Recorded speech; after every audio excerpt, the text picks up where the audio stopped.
Demokrasi katanya dari rakyat, oleh rakyat untuk rakyat.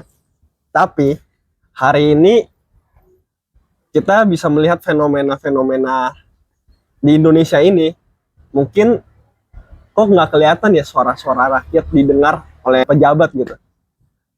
Sekarang saya Reno Suprianto, hostnya, dan bersama Mas siapa? Topan Bagaskara. Langsung aja ya, welcome Mas Topan Bagaskara. Boleh dicoba latar belakangnya gimana? Oh ya, kalau bicara latar belakang mengenai tema kita ya, saya memang konsen kepada wilayah-wilayah demokrasi dan politik ya, terutama kebijakan publik. Apalagi berbicara mengenai hak asasi manusia. Tentu itu menjadi sebuah konsen bagi saya dan kawan-kawan, karena hari ini kita melihat bangsa kita ini yang diawali dengan kata republik, kemudian disistemkan oleh demokrasi. Kok hari-hari ini sistem demokrasi kita tentu saya rasa melihatnya tidak begitu berjalan, bahkan tidak berjalan gitu kan. Semua tersistematis oleh kehendak kekuasaan.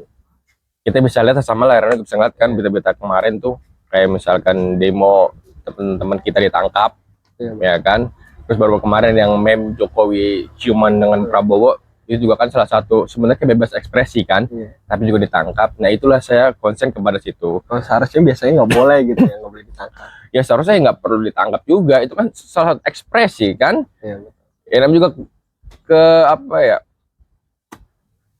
apa namanya, kebergunaan AI seperti itu kan. Kalau mau disalahkan aja AI-nya, kenapa buat macam itu kan. Itu dia. Terus makanya kami betullah kumpulan Suara Logika. Nah, Suara Logika ini kan memang umurnya masih baru 1 tahun. Cuma pergerakan kami dan kawan-kawan itu sebenarnya sudah panjang. Dari 2-3 tahun, 4 tahun kemarin, baru itu bentuk Suara Logika. Maksudnya kemana? Itu hak asasi manusia dan demokrasi. Seperti itu. Tapi ada aktivitas-aktivitas offline-nya gak sih, Mas? Oh, tentu ada aktivitas offline-nya ya, seperti misalnya pembelajaran tentang nilai-nilai demokrasi, nilai-nilai HAM. Nanti kan kebetulan entah insya Allah lah, atau bulan ini atau bulan depan kita akan konsen kepada pendidikan. Jadi akan buat semacam kelas pertemuan tuh setiap 1 bulan 2 pertemuan di bidang berbeda gitu. Terus selanjutnya ya kita bisa diskusi, karena diskusi kemarin sudah kita terbitkan mengenai aksi Kamisan, mengenai demokrasi. Kita ngundang juga aktif-aktif nasional seperti Rada Kuti, dari Kontras, dari Agra Banten. Jadi kita berkoalisi dengan aktivis-aktivis yang lainnya. Jadi aktivis-aktivisnya diundang untuk acara. Betul, seperti itu. Oke. Jadi Mas, satu kata deh buat ngegambarin demokrasi Indonesia pada hari ini. Apa coba? Satu kata. Bobrok. Kenapa itu kira-kira? Ya, sekarang gini, jangan jauh-jauh lah. Demokrasi kita itu rusak atau mulai turun itu ketika di eranya Presiden Jokowi, ya kan. 10 tahun kemarin kita bisa menyaksikan demokrasi kita itu berkurang gitu. Memang tidak ada penangkapan ataupun apapun di era Jokowi, penangkapan pun di pas-pas demo. Tapi kan situ Jokowi membuat semacam undang-undang UIT.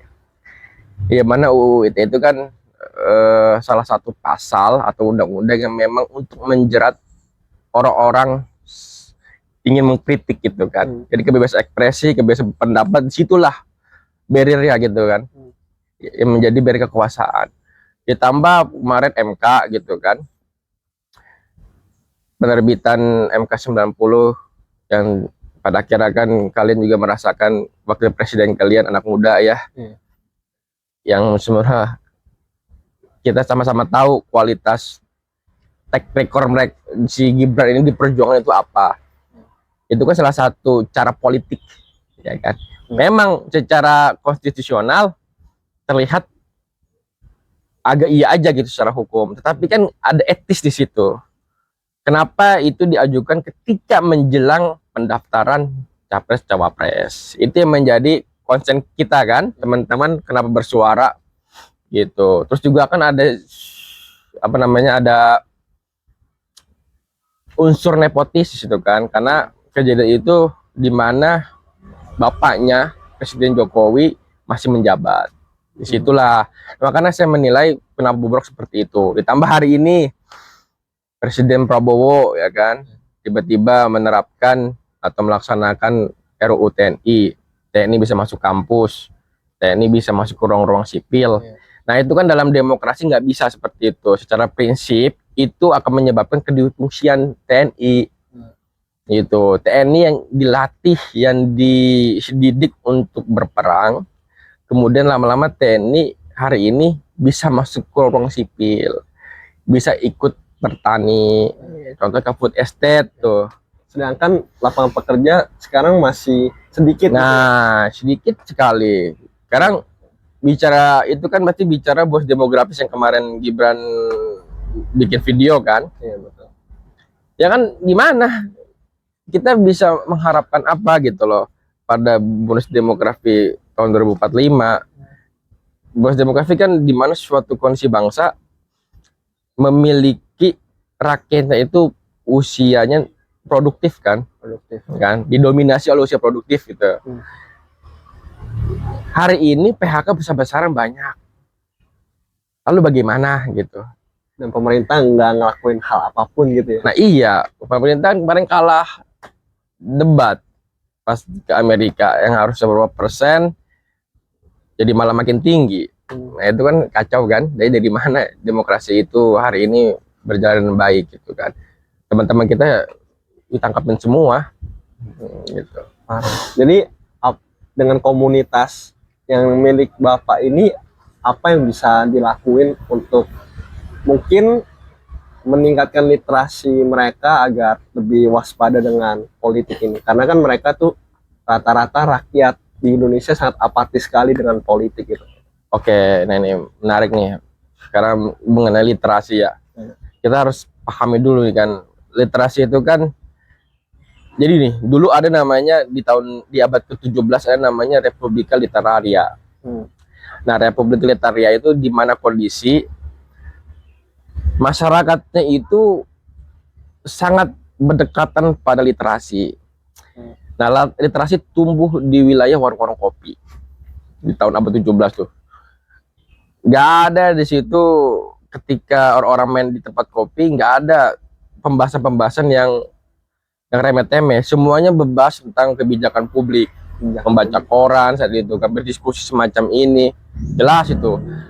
Nah, hari ini mengenai literasi kita masih terbawah kedua di Asia gitu kan. Kalau gitulah masih ke bawah kedua di Asia Tenggara atau gimana.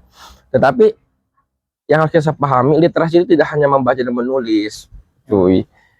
Literasi itu puncaknya adalah bagaimana kita memahami pada konteks. Setelah itu dari konteks kita yang pahami, kita membuat sebuah gerakan kebermanfaatan untuk peradaban, untuk manusia, tetangga dan semacamnya. Itulah puncak dari kita paham pada literasi. Jadi literasi tidak berhenti pada membaca dan menulis gitu. Apalagi yang tadi bicara Reno kan mengenai anak muda hari ini apatis politik.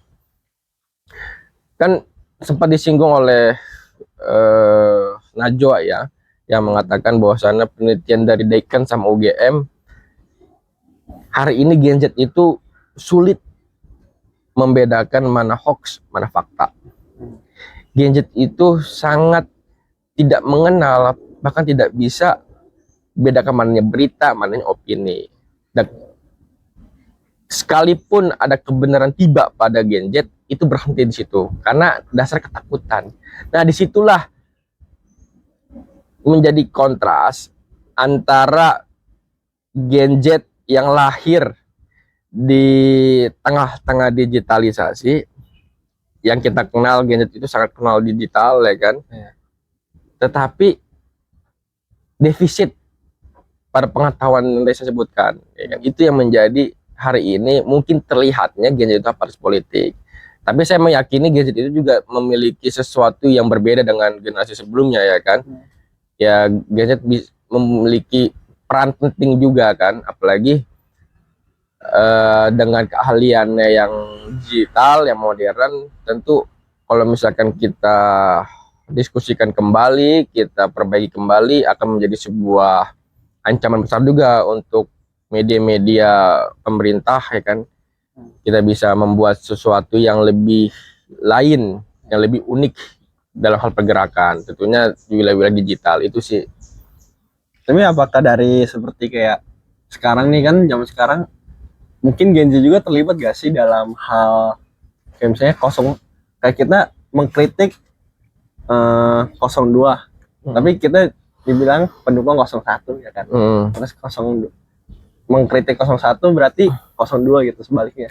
Ya itu kan dalam politik itu kan biasa ya. Jadi kalau misalkan kita terlihat tidak mendukung 02, kita anggapnya 01. Ya, itu hal politik yang biasa lah. Cuma yang kita harus pahami adalah motif kita sebagai saya nih. Motif saya ketika saya mengkritik Prabowo bukan berarti saya ini pendukung partai lain misalkan. Bukan. Motif saya mengkritik Prabowo karena dasar saya sebagai manusia, sebagai rakyat yang tidak mau negaranya itu carut-marut di wilayah demokrasi gitu loh. That's it gitu loh. Nah, soal partai lain yang beroposisi mengkritik pemerintah ya karena ada urusan politik gitu loh. Tapi kalau kita nih sebagai rakyat mengkritik pemerintah ada dasar apa? Ada dasar kita menggunakan fasilitas demokrasi di situ.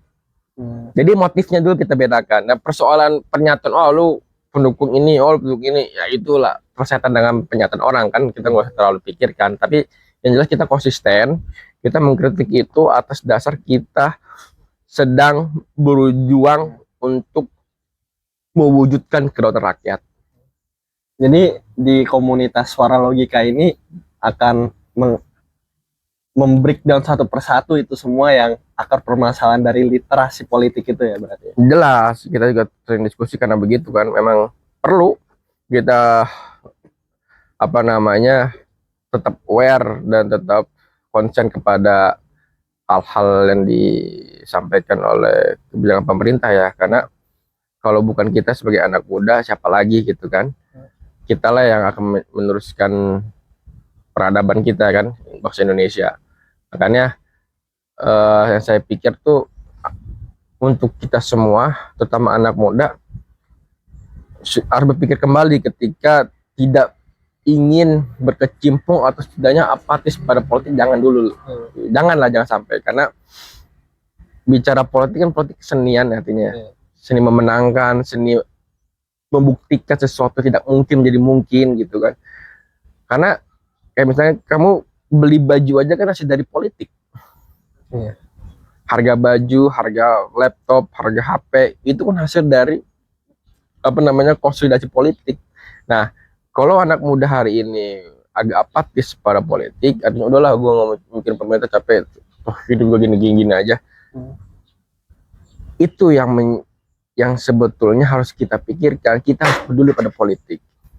Kita harus peduli ya. Harus peduli sama politik ya. Karena kalau nggak, kita sebagai orang-orang yang jujur, orang-orang yang bersih, orang berpikir kritis, tidak konsep pada politik, ya sudah. Entah nanti kalian punya anak, punya cucu, presiden atau pemerintahannya masih begitu-begitu aja, tidak mengkritik, ya nanti jadi apa kita? Jadi berarti itu adalah salah satu konsen dari komunitas Suara Logika ini. Betul gitu. Jadi mungkin ada pencapaian lain gak sih, atau sesuatu yang bakal dikonsenin komunitas Suara Logika? Pencapaian secara target sih, kalau dari kami, bagaimana dengan kesederhanaannya kami, keadaannya kami bisa menuangkan dan membentuk ruang-ruang diskusi, terutama di Kota Tangerang ini kan.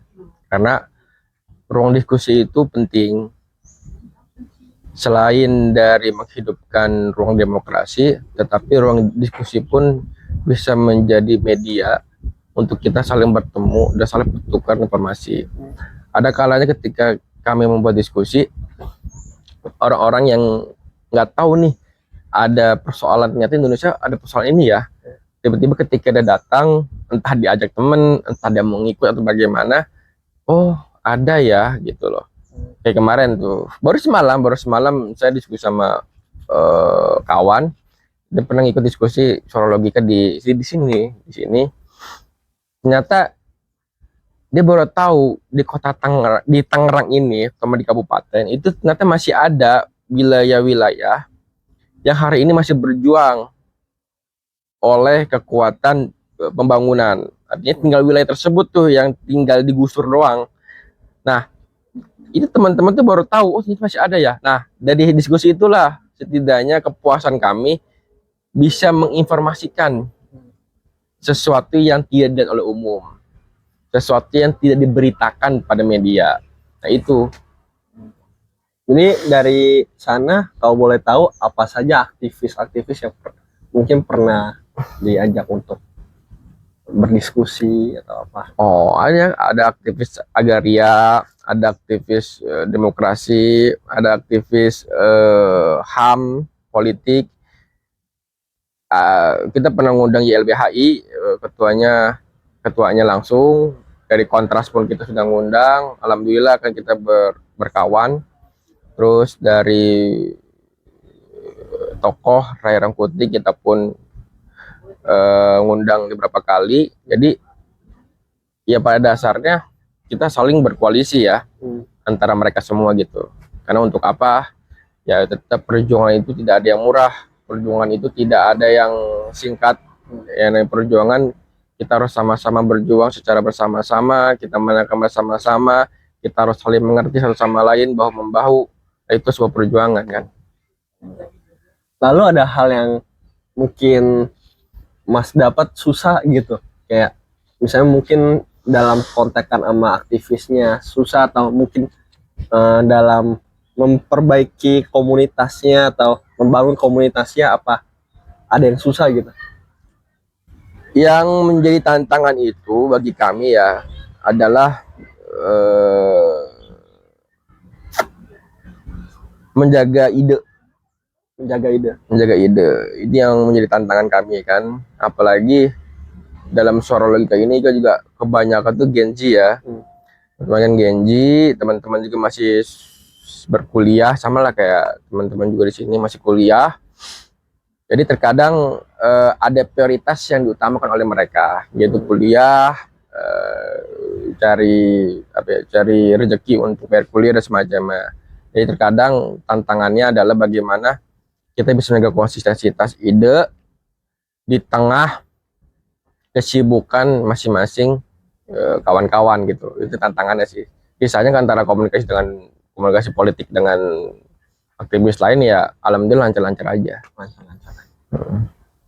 Tapi ada pernah diancam nggak atau apa gitu sama seorang? Oh, tentu kita juga pernah beberapa kali diintimidasikan oleh kawan-kawan ya kita katakan aparat dari intelijen kan. Cuma ya jadi kita ya udahlah anggap itu semacam bunga-bunga pergerakan lah. Nggak lama kan waktu itu gerakan di sini ada intel di sini kan, pada mantau, besoknya dihubungin ya ditanyakan gerakan apa bla bla bla bla, cuma ya sudahlah itu kan. Itu mah wajar lah, itu bunga-bunga pergerakan kan. Gitu. Jadi ada kira-kira bisa dihitung nggak berapa jumlah anggota yang mungkin aktif di komunitas ini? Oh, kalau anggota yang aktif ada 10-11 orang kita aktif kok. Nah, karena memang sejak dari pembentukan komunitas ini kita konsen kepada orang-orang yang baru masuk aja gitu kan, dan belum sama sekali buka volunteer gitu kan, karena memang untuk melakukan pergerakan ini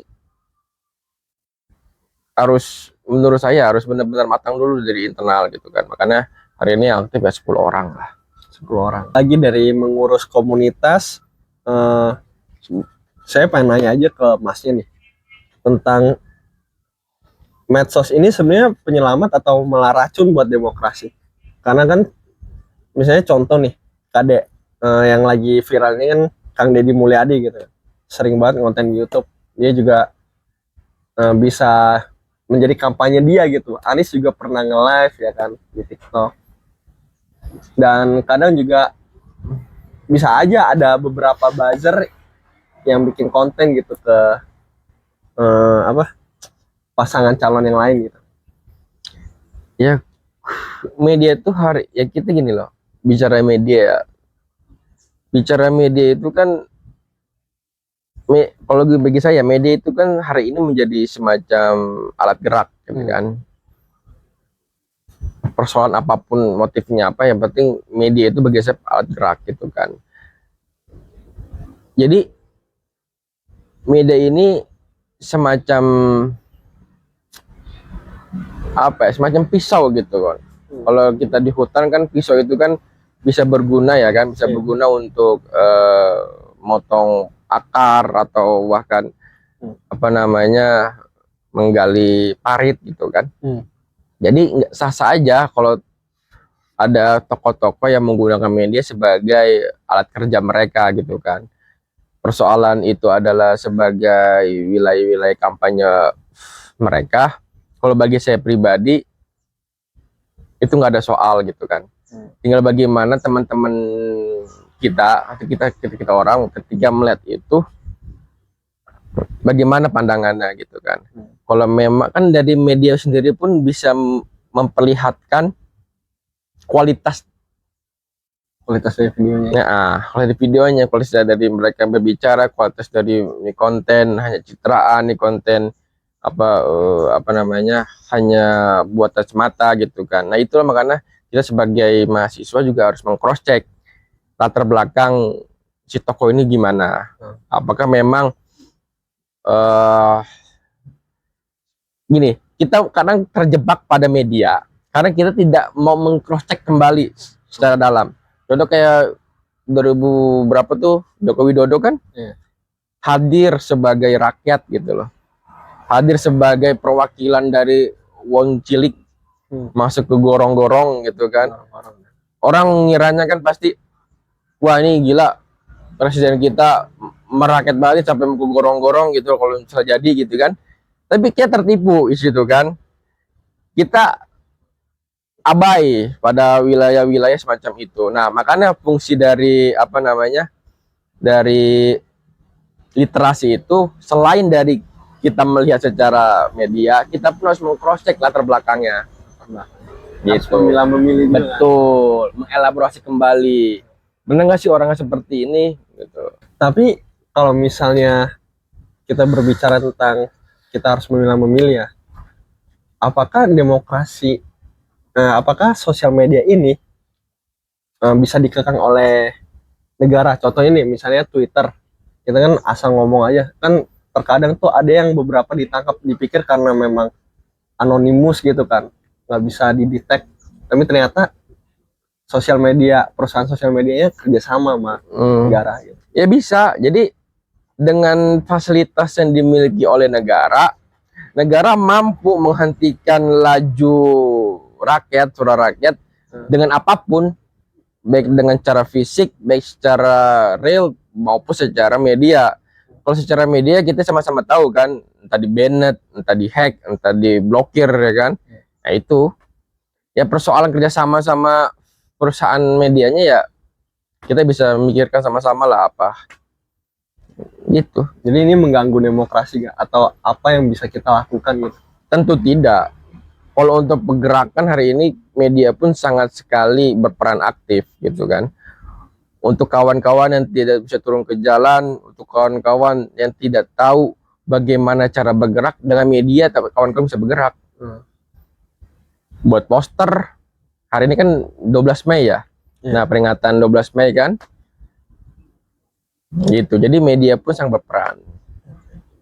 Baik, dari sana kalau tentang harapan nih, apa yang bisa diharapkan dari selaku Mas nih jadi pemilik komunitas suara logika ini, apa yang diharapkan untuk anak muda ini bisa lebih pandai dalam literasi politik dan tidak apatis gitu? Ya pertama, kalau bicara harapan, saya berharap pertama tuh kawan-kawan aware dulu terhadap isu. Aware dulu. Peduli dulu terhadap isu, peduli dulu terhadap penderitaan rakyat, terutama pada demokrasi, karena kalau tidak dari situ dulu fundamentalnya, bagaimana kita bisa merangkap lebih jauh lagi untuk mengenal apa itu literasi gitu kan. Nah, kalau dari situ sudah paham, sudah bisa kena pada batin, nanti secara otomatis tubuh kita ini akan bergerak untuk mencari tahu lebih dalam. Kenapa sih rakyat hari ini demo gitu kan? Apa sih yang disuarakan? Nah, dari situ kan, dari apa yang disuarakan itu kan adalah cara pikiran kita untuk mencari tahu. Nah, dari situlah akan melebar luas tadi ya, baca storybook dari literasi internet, dari buku, bertanya sama teman, diskusi. Dari situ nanti akan lama-kelamaan ada gerakan-gerakan yang muncul yang menyerupai, bisa aksi solidaritas, bisa aksi sikap apapun itu. Nah, harapan saya itu. Jadi teman-teman cepat-cepat aware, yang belum aware cepat aware bahwasanya negara kita ini membutuhkan teman-teman Gen Z ya kan, untuk bersuara tentang ketidakadilan yang hari ini merajalela. Satu kalimat terakhir Mas buat anak-anak muda yang lagi nonton, apa gitu di kamera gitu langsung. Satu kalimat ya. Ya.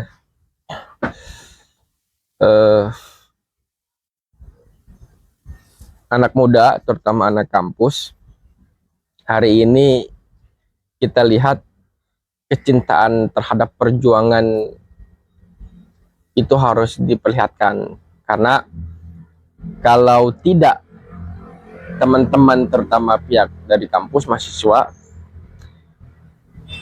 kebebasan berakademik akan terancam, kebebasan berekspresi akan dibungkam, bahkan kebebasan berpendapat pun kalian tidak akan mampu untuk mengeluarkan, karena hari ini kondisinya semakin darurat. Literasi pun harus sama-sama kita edarkan dan gaungkan sebagai wadah kita, media kita, sebagai media pergerakan, bahwa bangsa kita ini hari ini masih jauh dari wilayah demokrasi yang ideal. Itu aja. Apa nih? Tolak TNI masuk kampus. Ya, terima kasih deh Mas. Ya, sama-sama. Wis toh.